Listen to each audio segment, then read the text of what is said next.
Ladies and gentlemen, the 56th Governor of New York, Andrew Cuomo.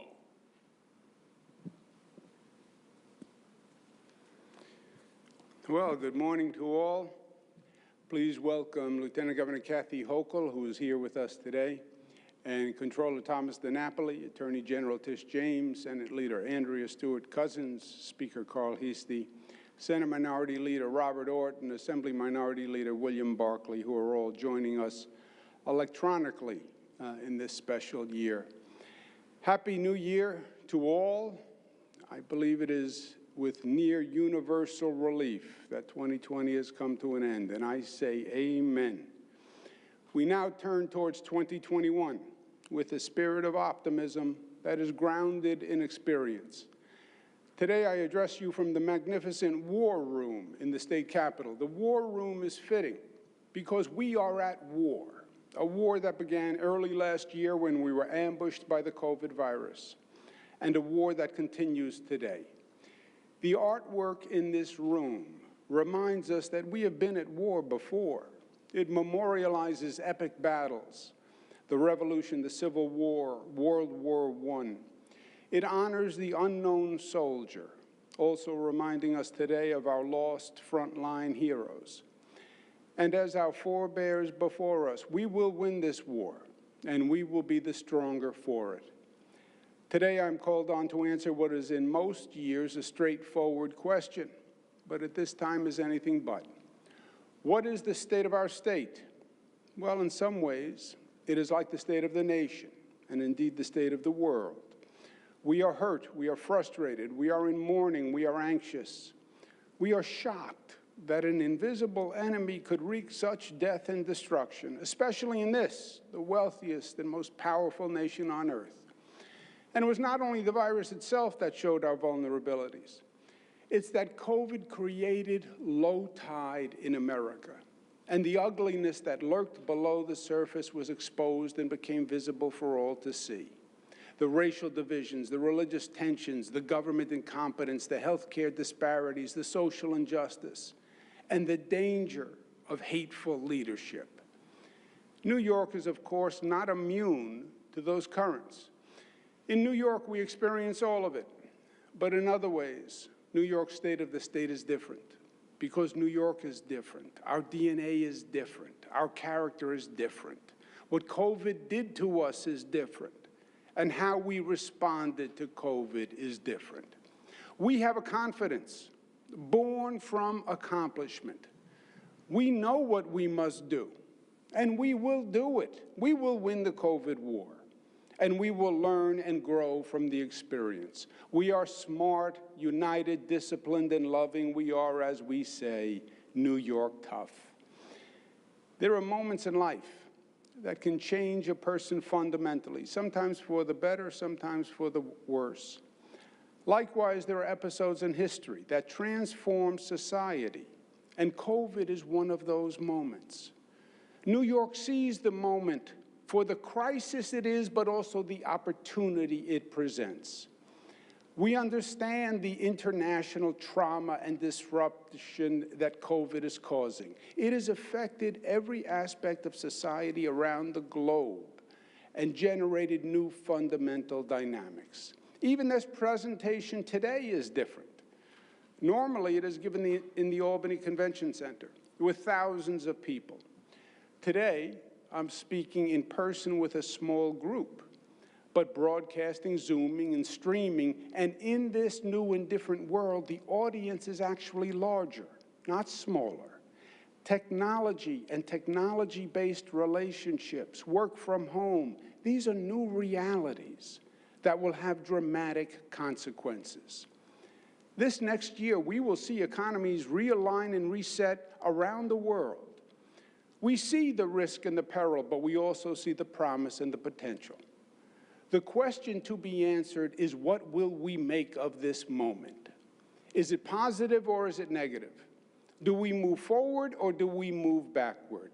Is America, is New York stronger or weaker in the post-COVID world? Those, my friends, are the questions that we alone will answer in 2021 because the future is in our hands. We built the greatest state in the country once before, and we will do it again. In normal times, a governor's State of the State address is issued on one day in one presentation. But these are no ordinary times, and our plan is more complex and detailed. I will give an overview today, and then 3 additional presentations of specific action plans in the coming days. Allow me to outline the scope of our 7-point plan. First, we must defeat COVID and beat back the assault as the virus rages in these next few months. It will not be easy. A high-performing hospital system, as well as the diligence of New Yorkers, are the keys to stop the spread. Second, the vaccine will end the COVID crisis. We must vaccinate 70 to 90% of our 20 million New Yorkers, and we must do it quickly, safely, and fairly. We must also learn the glaring and costly lessons of America's failed public health system, so we are better prepared for the next time. And as we all now should realize, there will be a next time. Third, we must deal with a short-term economic crisis, a record $15 billion state deficit that must be addressed in the next several weeks. Fourth, we must plan our economic resurgence. We simply cannot stay closed until the vaccine hits critical mass. The cost is too high. We will have nothing left to open. We must reopen the economy, but we must do it smartly and safely. Also, we must energize our lagging private sector and rebuild our economic platform, our transportation system, our infrastructure system for the next generation of growth. Fifth, we must seize the opportunity to make New York the global leader in the long overdue economic shift to green energy. That is the smart thing to do. That is the right thing to do. And it will create thousands of good, secure jobs. Sixth, we must be the first to anticipate how COVID will transform our society and economy. And we must capitalize on those coming changes. Seventh, we must address the systemic injustices exposed during this year's low tide in America, the inequity, the racism, and the social abuse. And my friends, if that wasn't ambitious enough, all of these plans must move forward simultaneously. It will be hard. It will be the greatest test for government since we mobilized to fight World War II. It will be the greatest opportunity for advancement since post-World War II. Today, I will address the first steps we must take. Most immediate. Until the vaccine reaches critical mass, we must regulate and implore New Yorkers to be diligent. COVID fatigue is not an option until COVID itself is fatigued. We must defeat the enemy. If we tire before the enemy tires, we lose the war. It's that simple. We must slow the spread to keep our COVID numbers down. In the interim, we must manage hospitalization so the system is not overwhelmed. We need the highest level of performance from our hospitals and local governments. If the caseload threatens to overwhelm the hospital system, we will need to close that region again. That is the worst case option. But even more broadly, we must realize that it is time for an entirely new way of thinking of our public health system.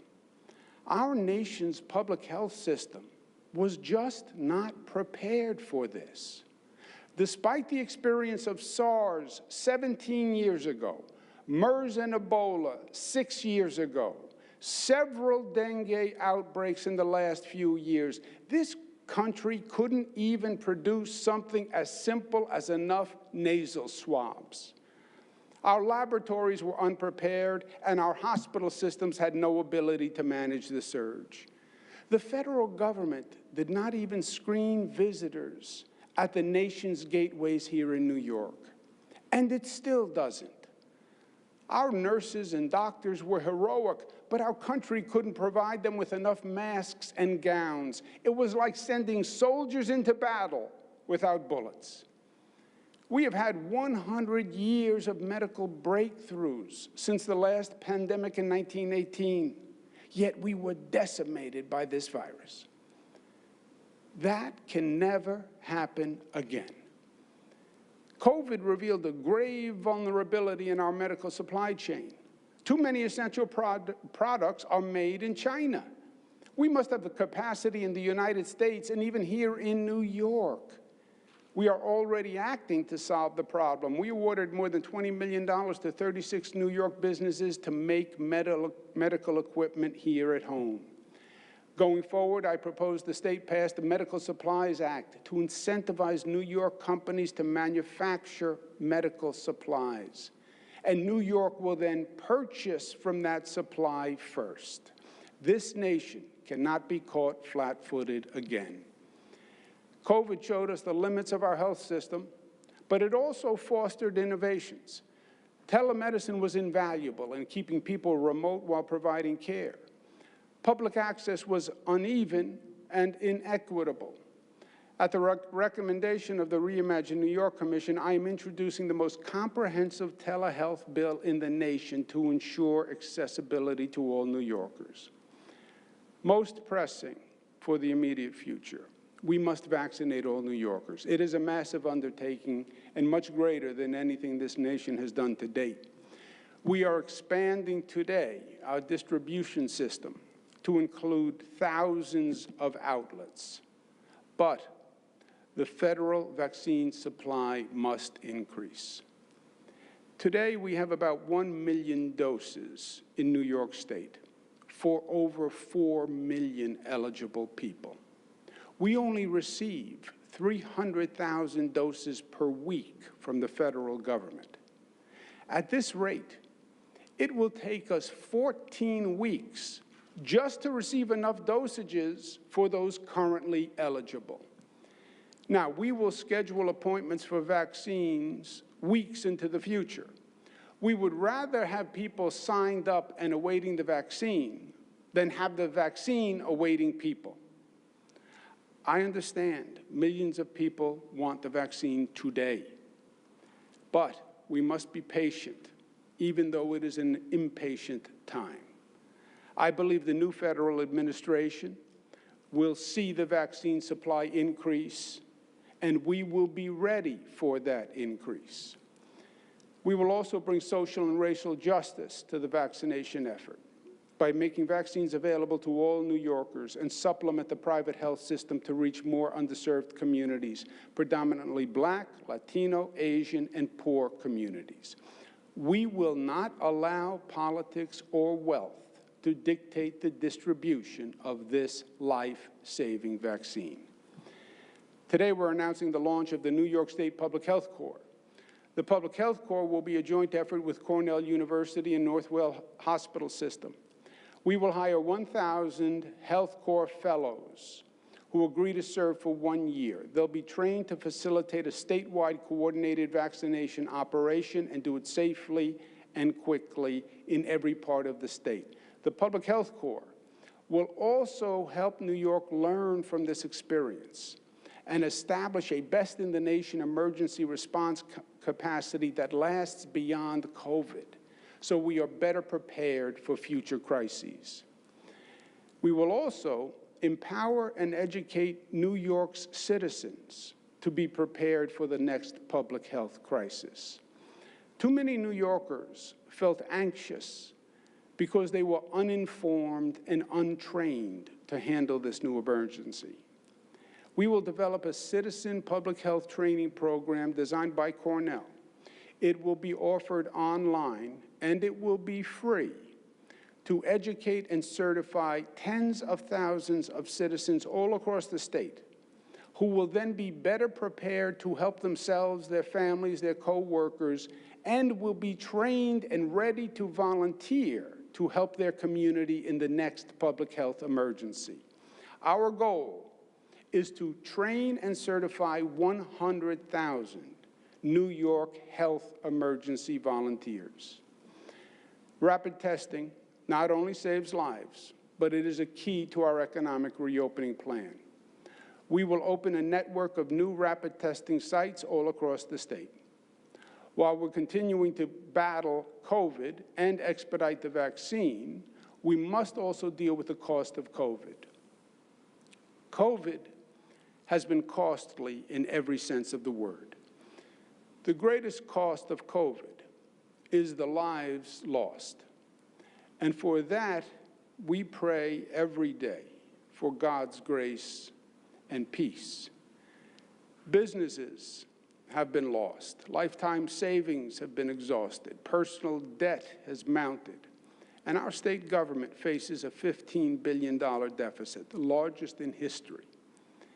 While this fiscal crisis is larger than ever, the dynamics are not new. In the 1970s, New York City was on the verge of bankruptcy, a bankruptcy that threatened the whole state, and in fact, the whole nation.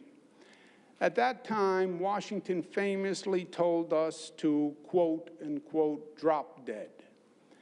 Well, in recent years, Washington not only told us to drop dead, they dug a grave and they tried to push us in. But their efforts failed. New Yorkers would not give up. Fortunately, this nation rejected Washington's hyper-partisan politics, and today is a new day in America after a long, dark night.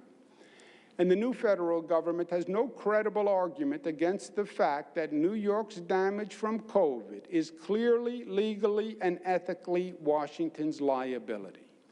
This crisis was caused by two factors, and both were created by the federal government. First, allowing COVID to ambush New York last spring without the knowledge or notice of the federal government was an act of gross negligence. The federal government thought the virus was still in China, but they were wrong. COVID had already traveled to Europe, and 3 million Europeans had already traveled to New York before the federal government ever warned New York or the nation or enacted a travel ban from the continent. New York, unlike any other state, had no notice and no time to prepare for the attack. As soon as we found out, the COVID enemy was already amongst us and had been coming for months. We just saw the same federal negligence reenacted when it failed to test travelers from the UK, where a new strain of the COVID virus had been detected. The United States did nothing, even though 120 other countries had already acted. New Yorkers were called on to flatten the curve created by federal failure. New Yorkers cannot now be asked to pay the financial bill for federal incompetence. New Yorkers already paid too high a cost. Second, the federal government has failed to realize that this is a national crisis. This is not a state crisis. They delegated responsibility for COVID to the governors and then failed to provide the resources. Washington, as they say, passed the buck without passing the bucks. And again in December, Congress failed this nation when it failed to pass state and local financing during their last legislative session. This is a national challenge. It is a war. And like every war before, it must be financed by Washington. If the federal government needs revenue, it should raise income taxes on the wealthy to finance the state's resurgence from this national devastation. That is basic economic justice and economic prudence. Look what has happened. In America, the rich have gotten richer, the poor have gotten poorer, and the middle class has gotten smaller. Washington should not force any state to bear the cost alone, especially New York State. Washington has savaged us for 4 years. No state in the nation pays more to Washington and receives less in return. As the late Senator Daniel Patrick Moynihan pointed out, this has been true for decades, and it has never been remedied. In fact, it has gotten worse. Over the past 4 years, Washington took even more funding from New Yorkers as a sheer exercise of political extortion. Today, New York subsidizes 42 other states. On top of that, the new federal SALT provision has cost New York $30 billion more over 3 years. It increased property taxes on hardworking New Yorkers $2,600 per year. Look at the gross injustice. Washington raised our taxes to benefit other states, and those states then appeal to our residents to relocate to their lower tax states. The infuriating irony is that New York subsidizes those states' lower rates. But Washington didn't stop there. The abuse was unrelenting. Our Medicaid reimbursement rate is the lowest in the United States. They starved our infrastructure funding, and they illegally impeded our global travel. So you ask me today, what is our state of the state? New York is suffering. And New Yorkers are tired of being abused and demand that Washington stops causing damage and starts resolving the damage they caused. We expect SALT to be removed from our wounds fully and quickly. And we expect to be compensated for our economic loss. We expect basic fairness from Washington. Finally, with our new president, a new Senate, and the House members, I believe they will do justice. If Washington does tell New York to effectively drop dead once again, I would be shocked. But New York will fight back. We will do what we did in the 70s. We came together, we organized, we sacrificed, and we averted financial ruin. But make no mistake, my friends, it would be very painful. To close our $15 billion budget gap on our own would require extraordinary and negative measures. Imagine this. If we raise taxes to the highest income tax rate in the nation on all income over $1 million, billionaires, multimillionaires, millionaires, any income over $1 million, we would only raise $1.5 billion. If we postponed our important tax cut for our struggling middle class, we would save $500 million. If we froze labor contracts on our hardworking public employees, we would save $1 billion. If we cut education funding for our children 20%, we would save $5.2 billion. Even after all of that pain, we would still need billions in cuts to health care in the middle of a pandemic. And we would need to borrow billions at the cost of future generations. It would be devastating to all New Yorkers. After 4 years of Washington's assault on New York, their inaction would compound their crime. Our federal representatives must deliver fairness for New York. And they must do it quickly, because our budget is due April 1. Now, New York will do its part. We will legalize adult use recreational cannabis, joining 15 other states who've already done so.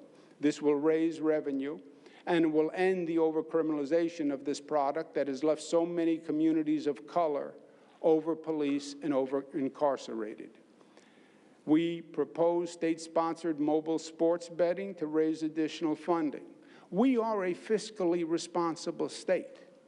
We only ask for an equitable partnership from Washington. Those, my friends, are the immediate issues for our focus: crushing COVID and the short-term economic consequences for our state. But that's just the beginning for us. As this room reminds us, after the war is when the Reconstruction begins. And in the Reconstruction is when progress is truly made. We must plan and start our post-COVID war reconstruction now to seize the advantage. And I will be outlining initiatives to do just that over the coming days. The truth is, we cannot stay closed until everyone is vaccinated. The economic, psychological, emotional cost would be incredible. We must begin increasing economic activity and using science to do it, making COVID testing and vaccinations available so that we can reopen restaurants and art spaces and theaters and commercial businesses. We just tested the concept with the Buffalo Bills playoff game, and early indications are that it was a great success. We must also aggressively plan for the post-COVID economic opportunities. How do we adjust to the new world dynamics? Our Reimagine Commission has been identifying those opportunities in telemedicine, broadband, and workforce retraining. We also need to jumpstart the economy now. We will commence the most aggressive construction and transportation development program in the United States of America. New air, road, and rail systems, upstate and downstate, more affordable housing, and more economic development to create jobs, jobs, and more jobs. FDR, a great governor of the state of New York and president, set the precedent. And New York State knows how to get things done. And New York State knows how to build. We've proved it over and over and over again, and now is the time to do it. We will also expand the infrastructure of tomorrow. The infrastructure of tomorrow is our broadband system. Today, broadband discriminates by race and income. We have invested $500 million to successfully expand broadband access, and 98% of the state now has access to broadband. But New York will also lead the nation now in making broadband affordable, because accessibility is not enough if it's not affordable. And because without affordable broadband, people are not just disconnected, they are disenfranchised. Broadband must be available to everyone, everywhere. And in New York, we will make sure it is. We will then launch the most aggressive green economy program in the country.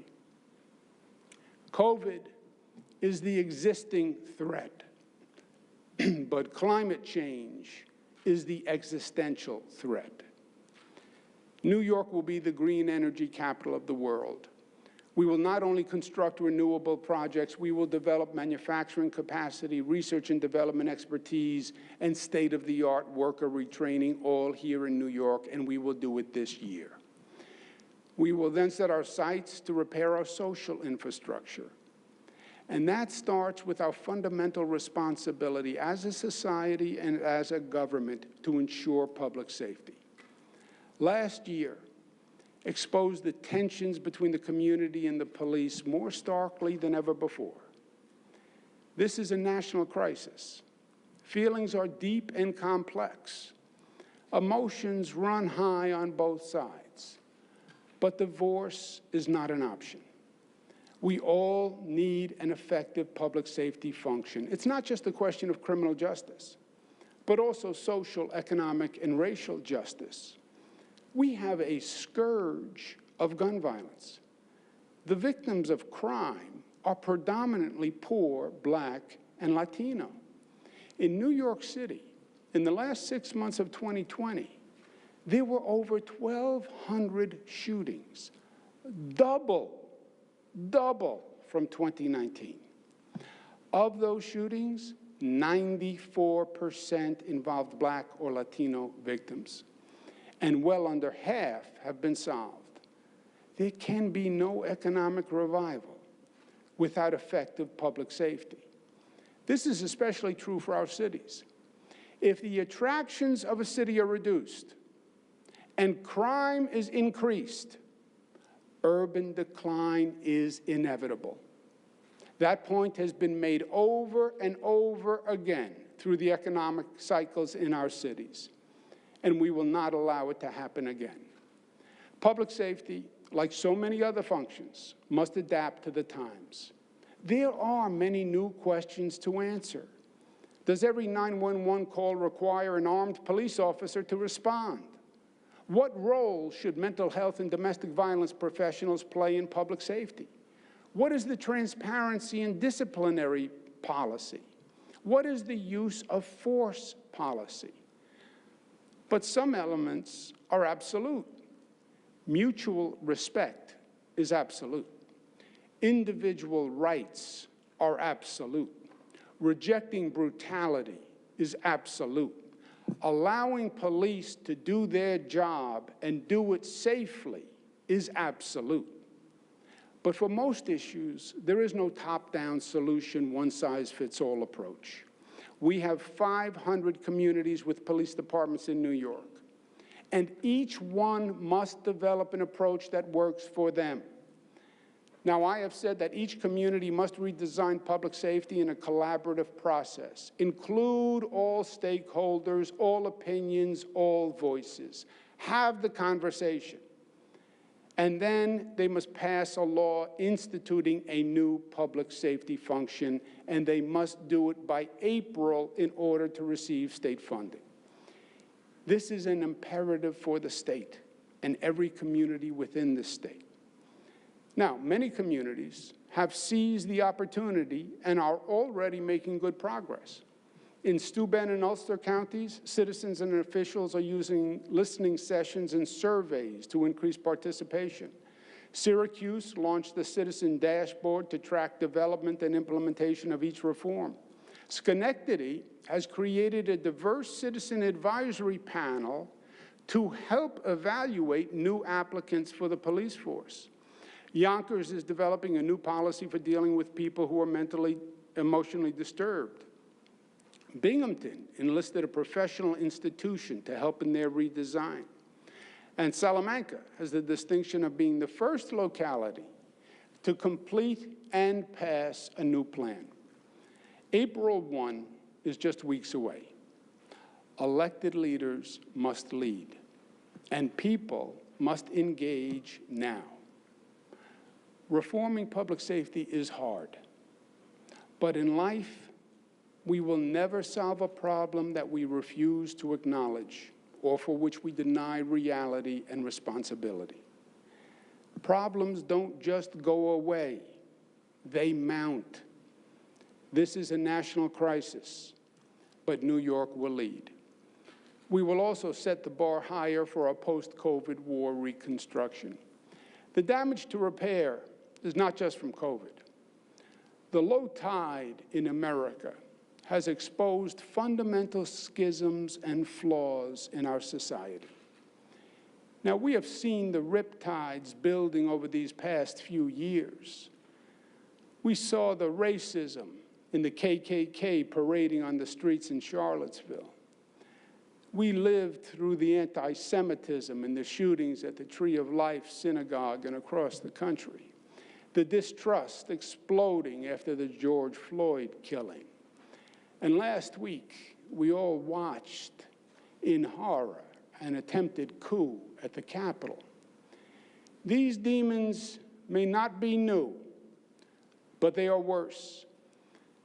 Visionaries that have had the ability to see beneath the surface of America have long warned of the ugly reality below. Governor Mario Cuomo spoke of the danger of two Americas 40 years ago. But the low tide has exposed the ugliness for all to see. Today, there is no denying the injustice, and rhetoric is not the solution. The public is tired of unfilled political promises. Results are the solution. Doing justice is the solution.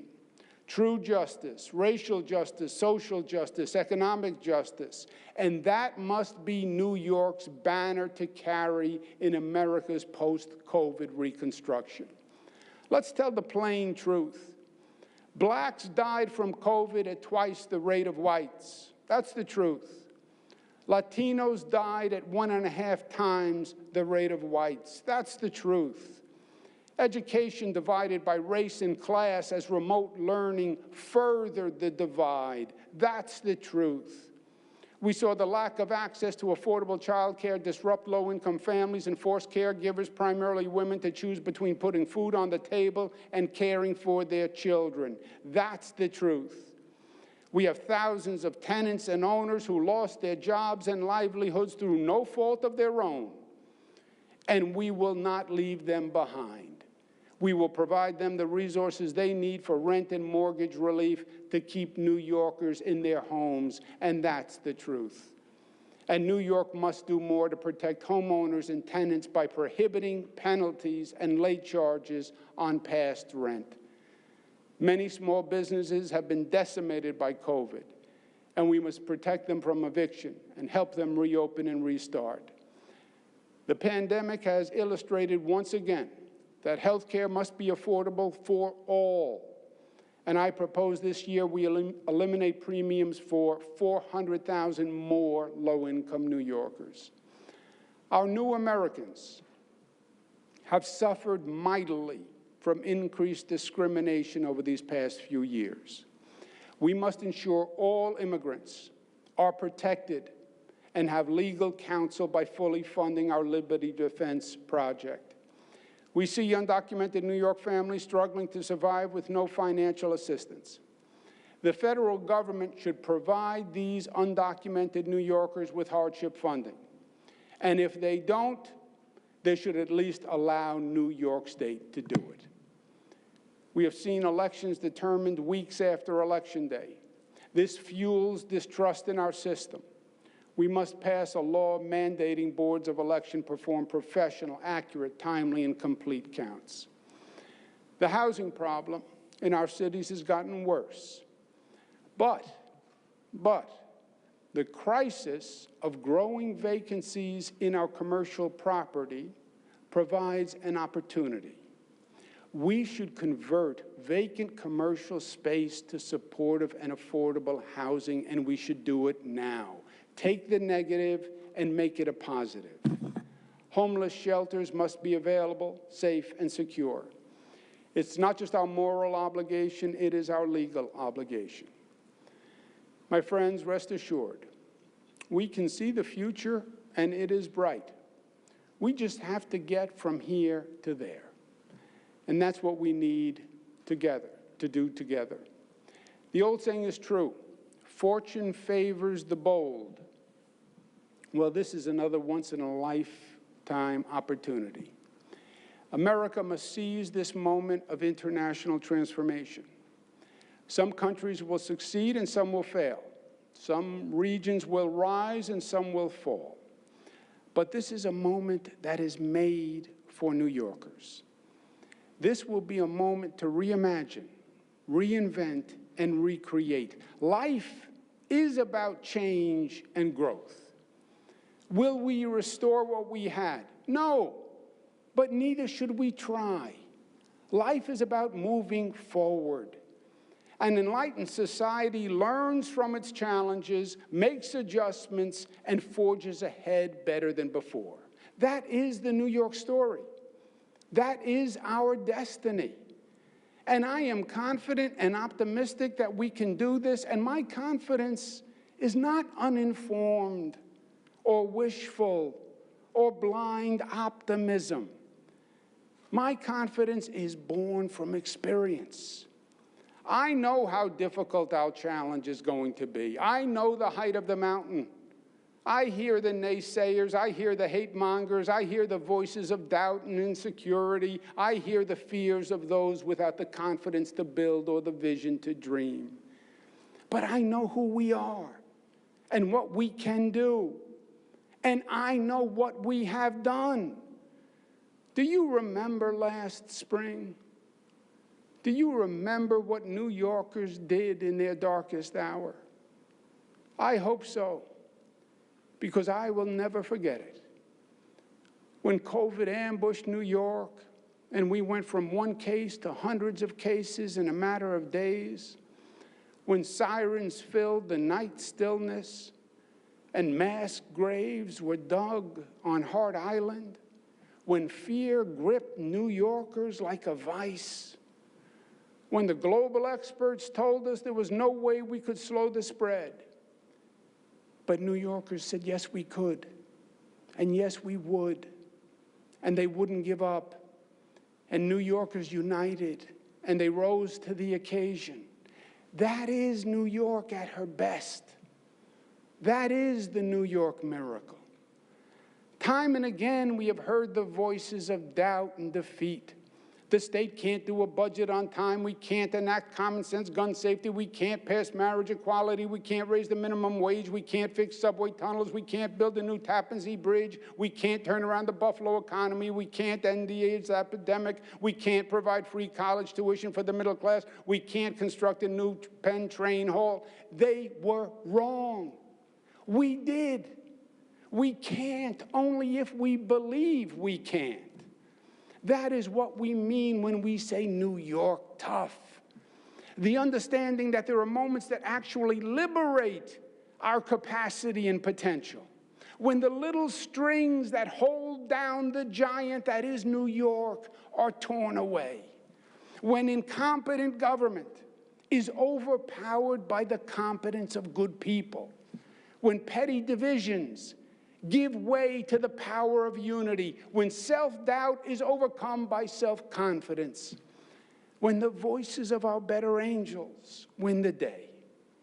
We have seen this over the past year, that ordinary New Yorkers, nurses, doctors, truck drivers, train operators, teachers, construction workers, food clerks, are not ordinary in any way, but rather extraordinary in every way.